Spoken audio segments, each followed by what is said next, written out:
ఇలా కృష్ణుడికి 12 ఏళ్లు వచ్చాయో లేదో తన మేనమామ కంసుడికి తన మృత్యువు ఎక్కడ ఉన్నాడో తెలిసిపోయింది. వెంటనే ధనుర్యాగం అనే యజ్ఞాన్ని ప్రకటించాడు. ఆ యజ్ఞం వంకతో అన్ని రాజ్యాల రాజులను పిలిపించాడు.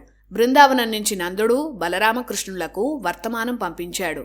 కంసుడు పిలిస్తే నందుడు అనుమానిస్తాడు. అందుకే గొప్ప కృష్ణ భక్తుడు కంసుడి మంత్రుల్లో ఒకరైన అక్రూరుణ్ణి దూతగా కృష్ణుడి దగ్గరకు కంసుడు పంపాడు.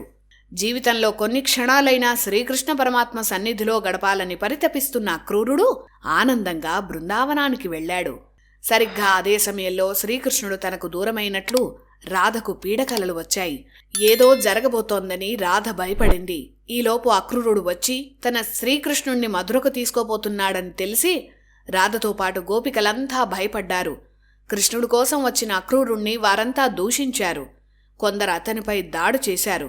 కాని కృష్ణుడు వారిని ఓదార్చి వారించి వారందరికీ వివరంగా అన్ని విషయాలు చెప్పాడు. ఆ తర్వాత కృష్ణుడు మధురకు వెళ్లడం, కంసుణ్ణి సంహరించి తన తల్లిదండ్రులను విడిపించుకోవడం జరిగాయి. ఇక అప్పటినుంచి బృందావనానికి కృష్ణుడు వెళ్లలేదు. ఇక్కడ రాధ గోపికలు ఎప్పటికైనా ఒక్కసారైనా కృష్ణుడు బృందావనానికి మళ్లీ వస్తాడని ఎదురు చూస్తూనే ఉన్నారు. వినీ టాయ్స్ అమెజాన్లో కూడా లభ్యం.